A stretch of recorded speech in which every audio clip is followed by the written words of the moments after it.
Assalamualaikum warahmatullahi wabarakatuh. Perkenalkan, saya Lolita Sari dari NIM 19141039, mahasiswa ilmu komputer.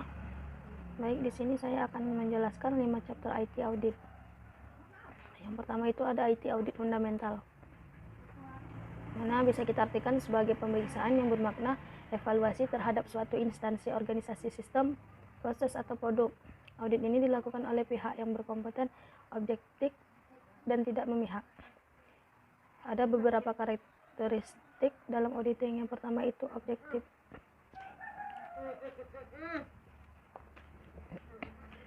Yang artinya independen, yaitu tidak tergantung pada jenis atau aktivitas organisasi yang diaudit. Eksternal ialah orang dari luar organisasi yang memeriksa laporan keuangan atau yang lain. Audit ini penting dilakukan agar organisasi dalam kegiatannya itu tetap memiliki transparansi, sehingga apa yang terjadi di dalam organisasi dapat diketahui dengan jelas, mulai dari arus pemasukan dan pengeluaran sampai anggaran yang telah kita miliki oleh organisasi tersebut.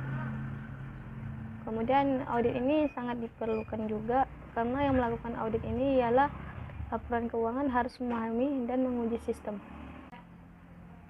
Ini yaitu studi kasusnya pada tahun 1983 itu pertama kalinya FBI, Federal Bureau of Investigation, badan investigasi utama dari Departemen Kehakiman Amerika Serikat, menangkap kelompok kriminal komputer yang merupakan kode area lokal mereka yang berbasis Milwaukee, Amerika Serikat. Kelompok yang kemudian disebut hacker tersebut melakukan pembobolan 60 buah komputer milik Pusat Kanker Memorial Sloan Kettering hingga komputer milik Laboratorium National Los Alamos. Salah seorang dari antara pelaku tersebut mendapatkan kekebalan karena testimonialnya, sedangkan 5 pelaku lainnya mendapatkan hukuman masa percobaan. Jadi sini itu yang diaudit itu ialah para kelompok yang melakukan kriminal, sedangkan yang mengaudit itu ialah organisasi dari FBI tersebut. Lanjut, dan ke bab 2 itu auditing in context. Auditing yang kita tahu ialah proses sistematik yang untuk memperoleh dan mengevaluasi bukti secara objektif. Ini manajemen kualitas dan jaminan kualitas. Jadi terdiri dari beberapa aktivitas planning, yaitu mengidentifikasi, mengimplementasikan rencana jaminan manajemen kualitas. Kepatuhan dari sertifikasi. Setiap perusahaan ataupun organisasi tentu dipayung oleh berbagai regulasi, baik regulasi hukum, standarisasi yang berlaku. Dalam konteks auditing, elemen ini menjadi salah satu fokus evaluasi untuk kepentingan manajemen peningkatan mutu, sehingga perusahaan ataupun organisasi tersebut dinilai kompatibel dan berkualitas baik. Manajemen keamanan informasi. Hal ini berhubungan dengan tata kelola IT dan manajemen risiko, di mana perusahaan harus memiliki spesifikasi mengenai integrasi informasi sehingga memenuhi kompetensi jika dilakukan kegiatan auditing. Untuk kebutuhan auditing dapat digunakan framework ISMS yang mencakup konsep PDCA untuk evaluasi keamanan informasi. Lanjut, di sini studi kasus saya ambil yaitu analisis manajemen risiko sistem keamanan dengan framework National Institute of Standards and Technology.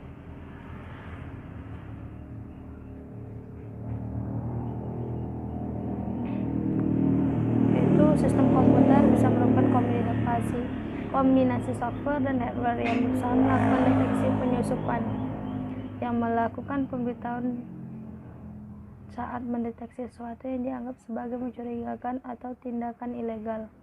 IDS tidak melakukan pencegahan terjadinya penyusupan. Penghambatan untuk melakukan pemberitahuan tergantung pada bagaimana baik melakukan konfigurasi IDS. Lanjut,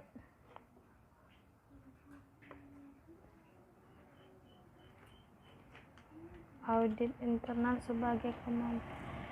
Lanjut, yang bab 3 itu ada audit internal, di mana sebagai kemampuan organisasi, peran auditor ini sangat dibutuhkan dan penting. Auditor internal ini merupakan elemen monitoring dari struktur pengendalian intern dalam suatu organisasi yang dibuat untuk memantau efektivitas dari elemen-elemen terstruktur pengendalian intern lainnya. Manfaat audit internal yaitu mengenal dengan baik pekerjaannya, menyempurnakan dan mengembangkan sistem mutu, dan mengurangi risiko kegagalan audit eksternal. Tantangan dari audit internal itu sendiri yaitu kurangnya komunikasi yang bisa merusakkan pekerjaan seseorang. Scope creep akan menghabiskan waktu dan uang setiap orang. Auditor internal itu ialah evaluasi pengendalian, manajemen, dan kinerja operasi, penentuan tingkat kepatuhan terhadap hukum, peraturan, ukuran, akuntabilitas, standar, etika, dan kewajiban kontrak, melibatkan penilaian rencana organisasi dan semua metode dan tindakan terkoordinasi kebijakan manajerial. Sini saya mengambil studi kasusnya yaitu analisis audit tata kelola keamanan teknologi informasi menggunakan framework COVID-5 Instasi X, di mana tata kelola teknologi informasi ini memiliki peranan penting dalam mengatur penggunaan dan pemanfaatan teknologi informasi di instansi X. Permasalahan yang muncul, lanjut chapter ketiga yaitu audit eksternal. Aspek operasional audit eksternal itu yaitu organisasi yang diaudit secara eksternal, lanjut menentukan kebutuhan untuk audit eksternal, dan memilih satu atau lebih perusahaan audit eksternal yang terdaftar. Kemudian menerima, meninjau, dan menanggapi laporan audit tersebut.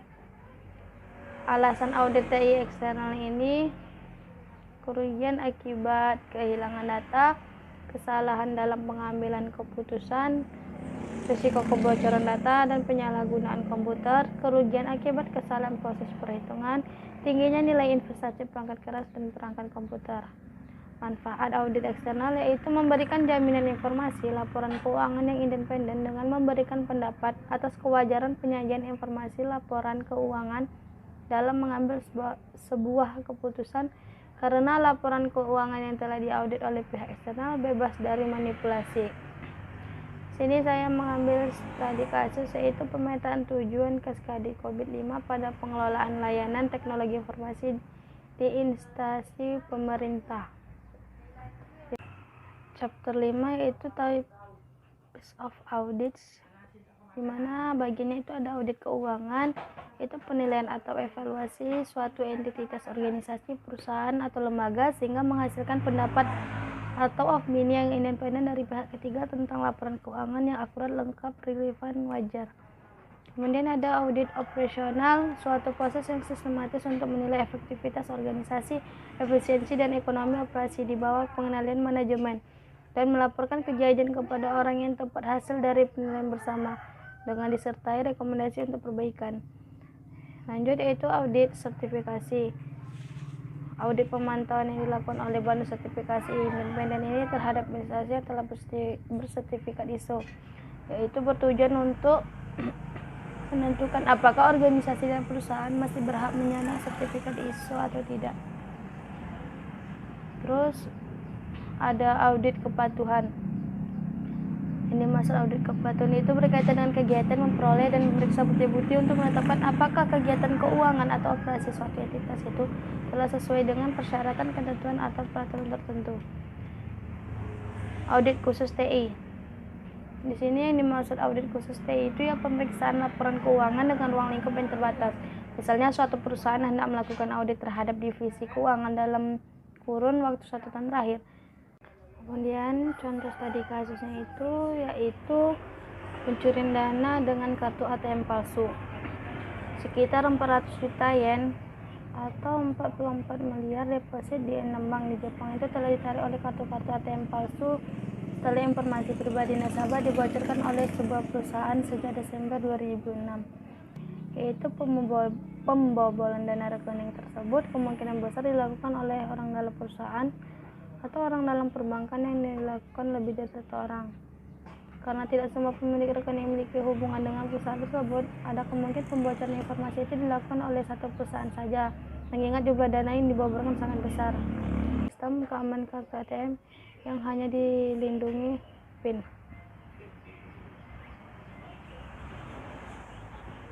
Baik, itu saja yang dapat saya sampaikan. Terima kasih.